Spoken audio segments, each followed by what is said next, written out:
John Dewey nasceu nos Estados Unidos em 1859. Faleceu em 1952.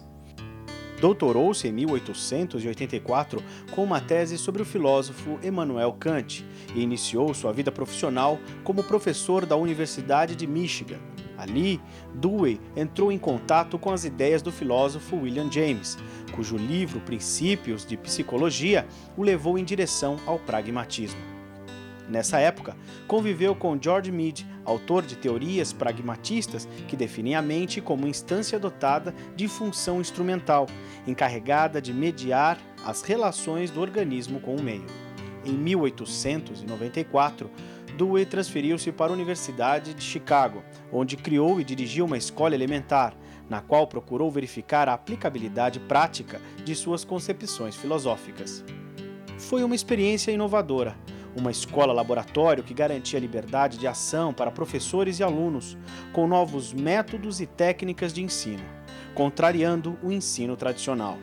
Foi nesse período que Dewey iniciou suas reflexões educacionais, registradas em livros como Meu Credo Pedagógico, 1897, e Escola e Sociedade, 1899. Em 1904, foi para a Universidade de Colômbia, onde se aposentou em 1930 como professor emérito. Nesse período, dedicou-se a escrever diversos livros e a desenvolver suas ideias no campo da lógica e da epistemologia para esclarecer as suas concepções educacionais. Visitou países como Japão, China, Turquia e União Soviética, expondo suas teses inovadoras nas áreas da filosofia e da educação. Mesmo após a aposentadoria, continuou escrevendo ensaios, artigos e livros, abrangendo assuntos como ética, arte e religião. Manteve intensa participação nos eventos políticos de seu país e do mundo, travando debates e promovendo sua crença inabalável na democracia.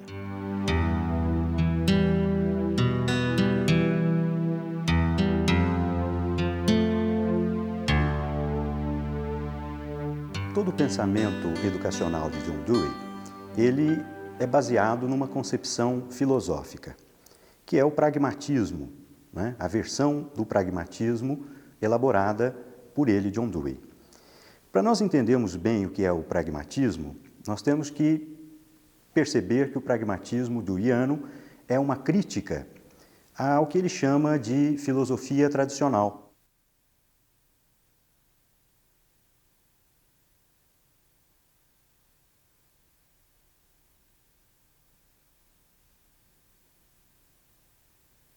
A filosofia tradicional, ela pode ser bem descrita pelas ideias de Platão, o filósofo grego Platão, que elaborou uma visão de mundo que consiste num dualismo. Ou seja, Platão concebia dois mundos praticamente. Um mundo nosso, onde nós vivemos, onde nós temos as nossas experiências cotidianas, que é um mundo onde existe a mudança, a transformação, as coisas se transformam, se alteram. Esse é um mundo da temporalidade, é um mundo que nós apreendemos pelos sentidos, pelos nossos órgãos sensoriais, né?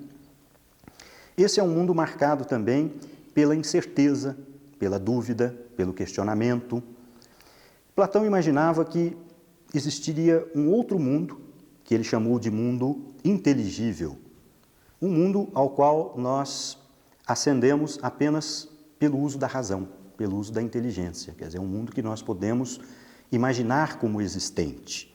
Este outro mundo, daí o dualismo, então, você tem um mundo sensível e você tem um mundo inteligível. Esse mundo inteligível, ele é completamente diferente do mundo sensível. As características dele são outras. Ali está a ideia, ali está o conceito, ali está a forma perfeita das coisas. Enquanto no mundo sensível você tem a mudança, a transformação, lá no mundo inteligível você tem a estabilidade.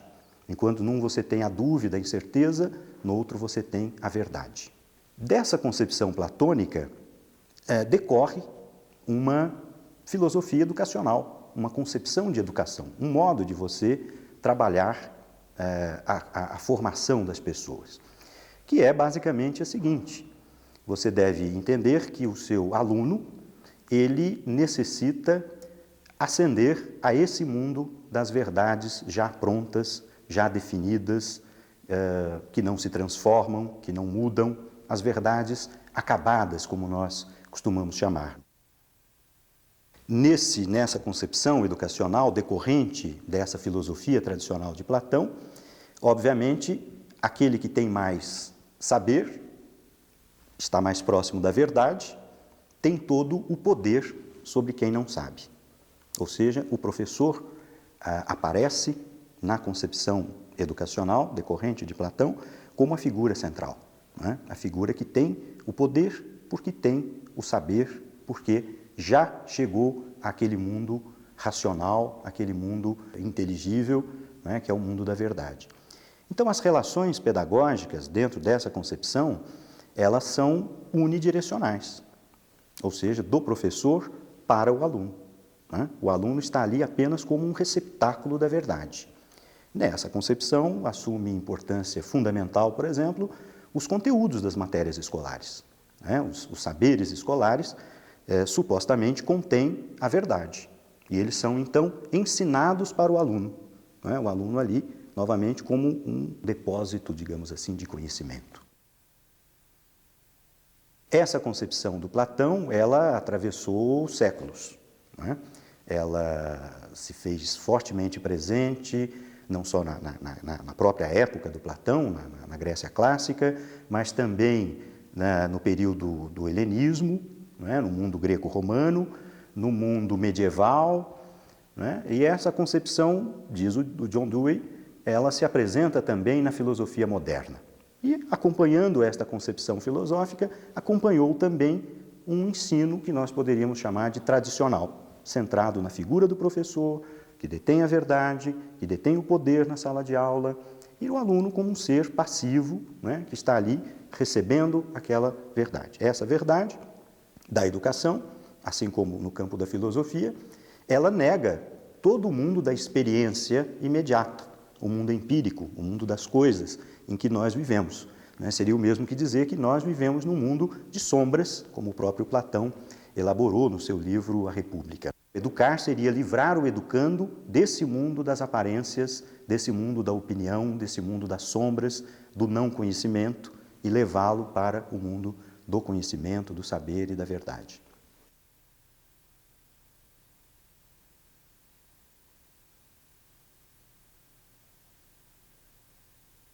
Qual é a crítica feita pelo Dewey à filosofia tradicional? Consiste basicamente na negação daquele dualismo que o Platão estabeleceu, ou seja, aquela distinção, aquela separação entre o mundo sensível, que é desvalorizado na concepção tradicional da filosofia, e, de outro lado, aquele mundo inteligível, aquele mundo da razão, onde estaria a verdade, onde estaria a certeza. Dewey discorda desta dicotomia, né, discorda dessa visão metafísica transcendental e diz que nós não precisamos recorrer a essa esfera metafísica, a esse mundo inteligível, para justificar, explicar, entender e transformar o mundo em que nós vivemos. Quer dizer, nós somos seres responsáveis por este mundo empírico, por este mundo da transitoriedade, da transformação, da mudança, da incerteza, e é com este mundo da experiência que nós devemos nos contentar, digamos assim, né? Então, Dewey valoriza justamente a experiência, ao contrário da filosofia tradicional, que valoriza essa razão descolada, distanciada da experiência do homem comum. Consequentemente, toda a filosofia educacional, toda a concepção educacional do Dewey será, portanto, uma visão educacional, uma visão de escola, de educação, voltada para lidar com o tema da experiência. A experiência é o conceito fundamental em Dewey, né? E tem esse aspecto filosófico porque Dewey vai nos dizer que nós podemos lidar com a experiência de modo racional, sem ter que recorrer a uma esfera metafísica onde estaria a verdade e a razão. Então, o tema educacional do Dewey está fundamentado na experiência, na vivência do aluno e do professor neste mundo, acreditando que é possível, neste mundo mesmo, encontrar o conhecimento e encontrar os valores de que nós necessitamos para viver neste mundo mesmo.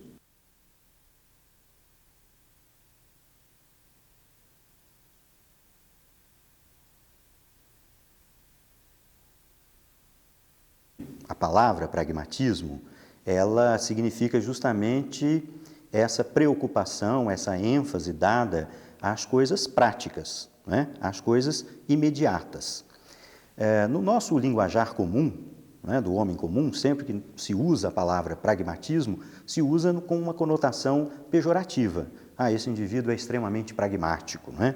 Esse indivíduo é extremamente utilitarista, ele visa apenas o seu próprio interesse.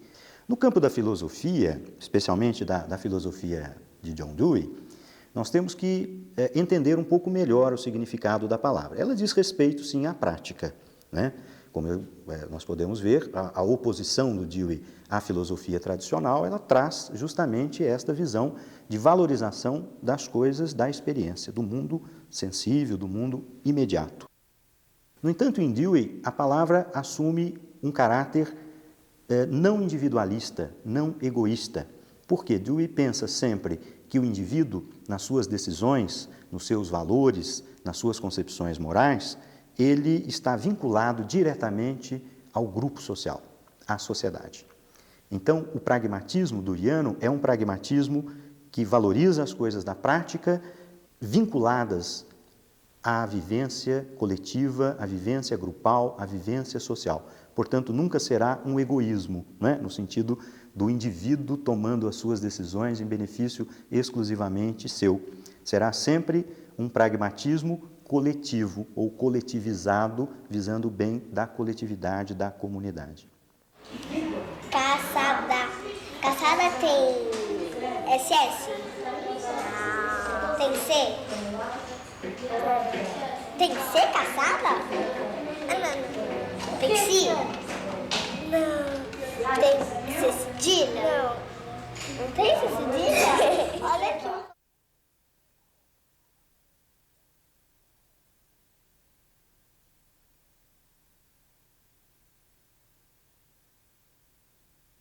Pensamento é uma ferramenta que você utiliza para resolver problemas da sua vida prática, né?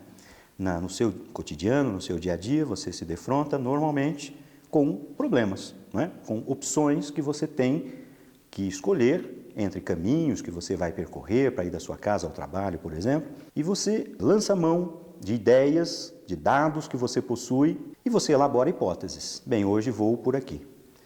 Você testa essa hipótese, dependendo do resultado que você tem, você confirma ou não aquela ideia inicial que você tinha, aquele pensamento, aquela hipótese que você elaborou, né?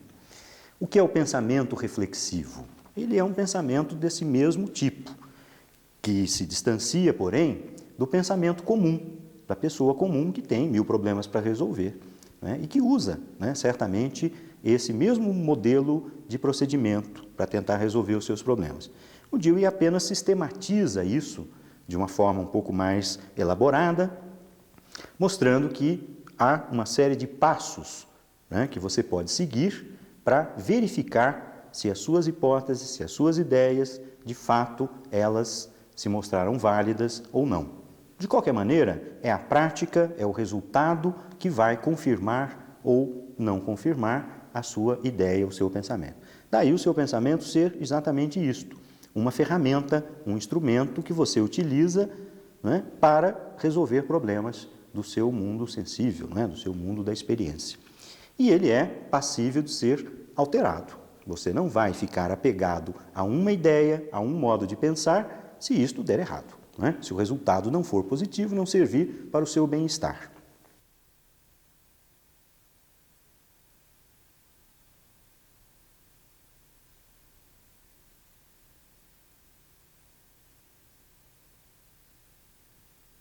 E uma expressão que se usa muito hoje, que é a expressão professor reflexivo.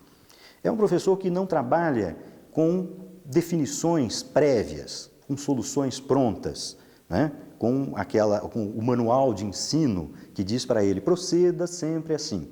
O professor reflexivo é aquele que está sempre questionando a sua prática, está sempre vendo a sua relação com os alunos e com o conhecimento como uma relação problemática, ou seja, como algo a ser resolvido, como algo a ser solucionado e para o que nós não temos soluções prontas de imediato, a priori. Nós temos que testar.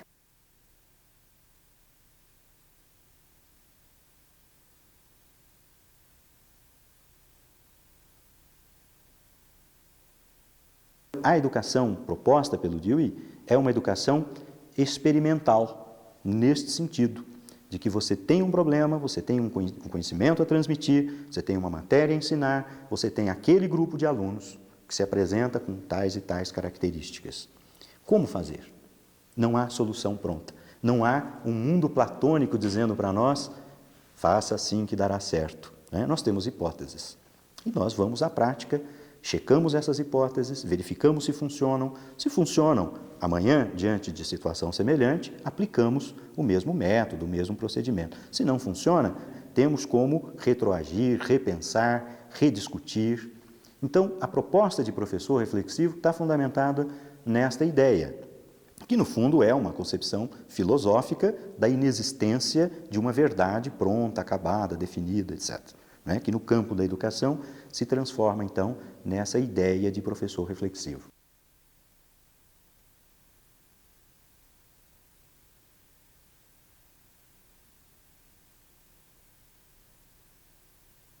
Educação ativa é aquela que conta com o seu objeto de trabalho como sendo um objeto ativo, um objeto que atua. Quem é o seu objeto de trabalho como professor? São os alunos.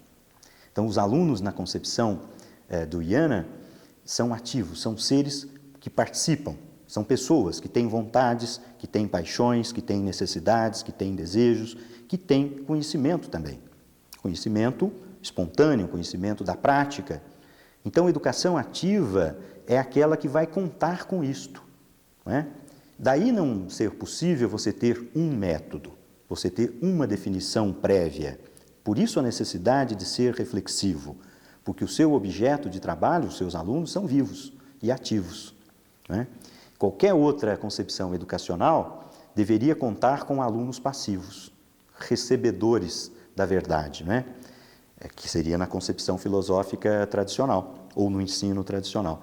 A concepção do IANA, como ela conta com um aluno ativo, ela precisa contar com um pensamento reflexivo, com um professor reflexivo. Todo prisioneiro tem que ser castigado 20 vezes, todo dia, às 4 da tarde. Professor, repete o papel. A gente está discutindo se é justo ou não é justo, você sabe. Todo prisioneiro tem que ser castigado 20 vezes por dia, às 4 horas da tarde. Todo prisioneiro? Todo prisioneiro. É certo. Porque pra você pagar, você fez alguma coisa. Você está pagando por aquilo que você fez. Então, com certeza, é justo. Não, mas que todos... Bom, aí eu não sei. Vamos supor que eles fizeram uma rebelião, tá? Aí eu concordo desse dia eles apanharem, Mas quebrarem vidros, tá. etc. Alguns participaram da rebelião, outros não participaram. Como que eles vão saber? Eles vão ter que bater em todos, claro. Alguém discorda que seria justo isso? A gente tá pensando só neles. Mas que um dia acontece com nós, faz conta dos familiares, vai pra lá. A gente não pensa nisso. Mas você tem que pensar que você vai pagar uma pena, você errou. Mas faz conta, um pai seu, acontece alguma coisa, ele vai lá na cadeia. Ele vai ter que levar 20... Todo dia, Depende do que acontecer. Ele foi pra cadeia porque ele fez alguma coisa errada. Sim, mas todo erro é igual? Não, todo erro não é igual. Então por que a pena tem que ser igual? Porque eles não têm como saber, vamos supor, foi o que eu falei, não tem como saber, um pegou um de vítima lá e todos estão lá, quero sair, não tem como ele saber, se todos estão colaborando. Tá, então no caso do que você disse, um aluno da classe, ele pega e fura a louça. né? Aí não dá para o professor saber, não estava na sala de aula. É justo ele punir a classe inteira? E a educação precisa ser também significativa. Ou seja, se esses alunos são seres ativos, pensantes, vivos, que têm um certo conhecimento, aquilo que você quer transmitir precisa ser significativo para eles. Não basta que seja significativo para você. Não basta que seja a sua verdade, aquela que você talvez tenha encontrado no mundo inteligível de Platão. É preciso que esta sua verdade, que o seu conhecimento, ou que a moral que você quer transmitir, os padrões morais, tenham relação, sejam significativos para aqueles alunos. Se não forem, você vai simplesmente fazer aquilo que a filosofia tradicional, a educação tradicional indica, que é depositar nos alunos os seus valores, os seus conhecimentos. Você acha que seria justo? Eu acho que a nota é individual. Se a pessoa vai atrás da nota, cada pessoa tem sua nota. Se o outro estudou, ele vai tirar a nota dele. Se você não estudou e está colando do outro, você não vai ter aprendido nada. Você pode ter certeza. Mas não justifica a sua ação? De ter colado? O fato de você não ter tido possibilidade de estudar, não justifica a sua ação agora? De estar colando na prova? Entendeu? É assim. Você teve uma série de problemas, não pôde estudar para a prova. Agora chega na hora da prova e você não está em condições de fazer. Não é justo que você possa colar na prova?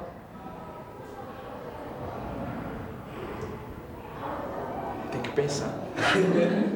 Se você conta realmente com a existência de alunos ativos e participantes, com seres pensantes, você tem necessariamente que transformar aquilo que você quer ensinar, aqueles seus conteúdos ou aqueles valores morais, em algo relacionado com a vida deles, com a experiência deles.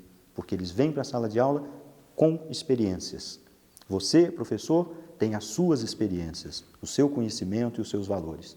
Como relacionar essas duas coisas? Transformando aquilo que você quer ensinar em algo que seja importante para o aluno. Daí você precisa contar com o interesse do aluno. Se ele não for alguém interessado naquilo que você quer ensinar, você jamais vai conseguir ensinar.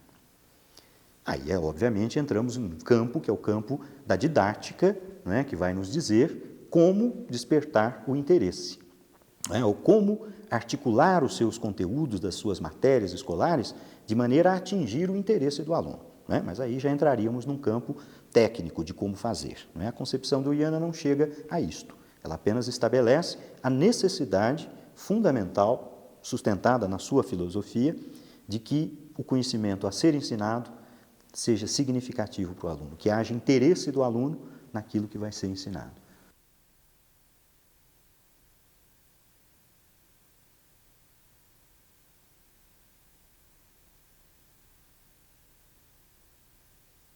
Então devemos ver que na filosofia do IANA e na sua filosofia educacional também, o termo verdade deve aparecer sempre, entre aspas, digamos, e muitas vezes até substituído pelo termo consenso. Ou seja, o que Dewey quer dizer é o seguinte: não temos verdades prontas, não temos verdades eternas, não temos verdades definidas por uma instância metafísica, mas temos sim verdades provisórias. Temos sim verdades com as quais devemos contar para resolver os nossos problemas particulares e sociais, coletivos. Então, temos verdades, apenas que não são aquelas grandes verdades, digamos assim, com V maiúsculo. Temos verdades que são deste momento, úteis neste momento e que podem se alterar a qualquer momento. E como chegamos a essas verdades? Dewey nos responde: pelo consenso. Ou seja, não há uma verdade sua, individual, pode evidentemente até existir, mas ela adquirirá um valor maior quando ela é elaborada coletivamente, quando ela é elaborada através de um processo de discussão sobre vários pontos de vista que podem se articular, oferecendo uma solução, uma verdade, portanto, para os problemas que nós encontramos na nossa vida particular, pessoal ou coletiva, né? Não é papel da mulher fazer a janta? É lógico. Acho que é assim, porque o homem, é como eu falo, o homem, ele tem a obrigação de colocar as coisas dentro de casa. A mulher já não tem essa obrigação. E a mulher tem a obrigação de Mas quem cuidar das coisas que o homem colocou dentro de casa. Eu acho que a mulher deveria deixar a casa limpinha. Quem estipulou essa obrigação? Isso daí já vem de muitos anos. E por que não mudar essa coisa? Então faz assim, então. Então vocês trabalham, a gente faz comida. Então a ideia de consenso é fundamental e ela se sobrepõe à ideia de verdade, pelo menos aquela verdade, né, transcendental. Né? Há, sim, verdades que nós conseguimos, que nós adquirimos, que nós formulamos a cada momento e podemos reformular. Daí vem o conceito de democracia. A ideia do Dewey é que só num ambiente democrático isso é possível. Quando ele fala de democracia, portanto, ele não está pensando imediatamente, diretamente, num sistema de governo. Ele está pensando num modo de vida, num modo de relação entre as pessoas, no modo como as pessoas se organizam para chegar a consensos, para estabelecer as verdades coletivamente que são necessárias para reger a nossa vida cotidiana, o nosso mundo empírico, o nosso mundo da experiência.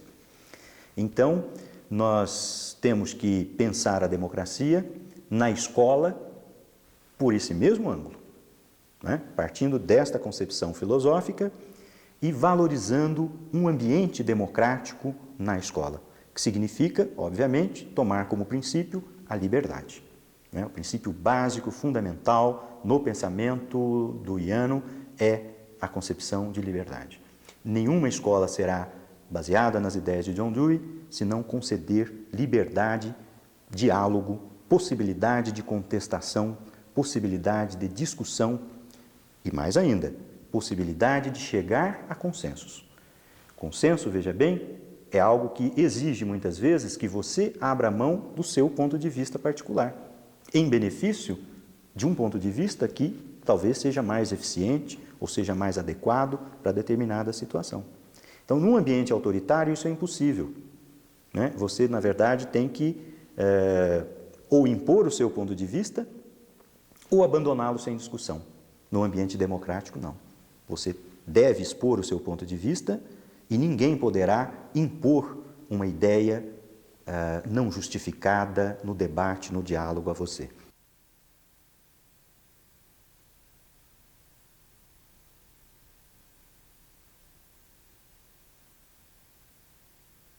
Quando John Dewey fala em democracia e diz que o fundamento dessa sua concepção é a liberdade, nós podemos identificar essa ideia com indisciplina. Ou seja, na escola, cada um faz o que bem entende, cada um elabora o conhecimento da maneira como achar melhor, cada um escolhe as regras que deve seguir e as que não deve seguir.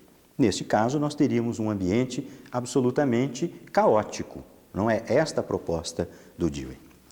Né? Ele parte do princípio de que nós não devemos fazer uma separação absoluta, colocar em polos opostos, de um lado o ensino tradicional e de outro lado a escola nova, a escola renovada. De um lado o adulto, de outro lado a criança, ou uma coisa ou outra. De um lado o conhecimento, de outro lado o desenvolvimento psicológico da criança. De um lado os saberes logicamente organizados, a ordem, a moral, de outro lado o psicológico, de outro lado a desordem, de outro lado a bagunça, né? A criatividade, por exemplo. Dewey procura elaborar a sua ideia de educação sem desprezar o que há de importante nesses dois polos. Então, uma escola em que haverá liberdade, sim, mas haverá regras. Regras impostas com autoridade, com autoritarismo? Não, regras discutidas, regras a que se pode chegar por meio de consenso. Haverá conhecimento? Haverá conhecimento, mas estará presente também o interesse do aluno. Não aquele conhecimento que é depositado no aluno, mas sim aquele conhecimento que seja significativo para o aluno.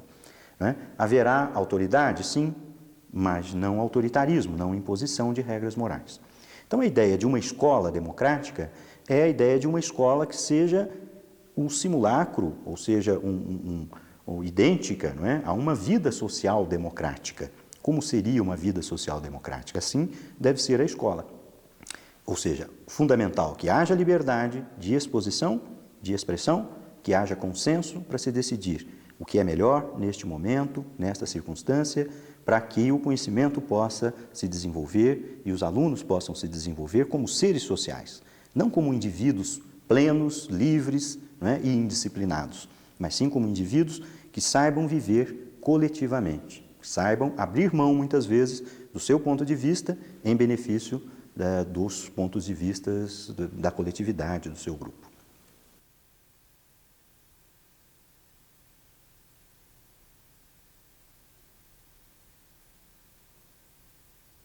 John Dewey é conhecido também pela ênfase que ele dá no termo ciência. Incorporar a ciência no campo da educação. Muitos autores renovadores fazem proposta semelhante. Eu vou abordar o que há de específico na proposta deweyana. Incorporar a ciência ao processo educacional não significa incorporar os resultados da ciência, ou seja, o que a ciência produziu, digamos, a tecnologia. Podemos fazer isso? É claro que sim. Podemos incorporar, não é, computadores, como fazemos hoje, como fizemos no passado, projetores de slides, etc. Mas não é isto que significa o termo ciência em John Dewey. Incorporar a ciência ao processo pedagógico quer dizer basicamente duas coisas. Primeiro, proceder como o cientista procede quando se defronta com um problema. Né? E já falamos sobre o pensamento reflexivo. A ideia de pensamento reflexivo, ela é fundamentada no procedimento do cientista. O cientista é aquele que se depara com um problema teórico, um problema prático, elabora hipóteses, tenta checar hipóteses, levanta ideias e confirma ou não confirma. Então, a ideia de pensamento reflexivo, ela está envolvida nessa visão que o Dewey tem do trabalho científico. É um trabalho em que não há nada pré-estabelecido, não há nada fixo. Tudo está em movimento. Todas as ideias que os cientistas têm, elas são passíveis de serem amanhã modificadas. Ideias que eram aceitas há 10, 20 anos, 100 anos, hoje não são. Por quê? Porque o cientista está constantemente envolvido nesse trabalho de revisão dos seus enunciados. Assim deve ser a escola também. O professor deve mostrar aos alunos que aquele conhecimento que está sendo transmitido, aquele conhecimento que está sendo passado, ou mesmo no campo moral, aquilo que é certo ou errado, etc., é passível de mudança, pode ser alterado. Outra ideia ligada à ciência está vinculada estreitamente a isto. A ênfase que o Dewey dá no trabalho científico como um trabalho pleno de democracia. Os cientistas debatem entre si, tendo em vista uma regra democrática, diríamos, que é esta, de que eu posso, como cientista, contestar o que você diz. Então, a vivência democrática no campo científico é o que Dewey está pensando. As autoridades e as verdades científicas, elas são contestáveis. Então, o trabalho do professor, ao transmitir o conhecimento científico, deve estar carregado, impregnado desse espírito científico. O aluno nunca deve receber o conhecimento científico como algo definitivo. O objetivo da escola, pensada pelo Dewey, é transmitir o conhecimento científico? É. Para ele, o conhecimento científico é o que de melhor nós temos. Mas, respeitada essas características do próprio trabalho do cientista, né, que envolve discussão, possibilidade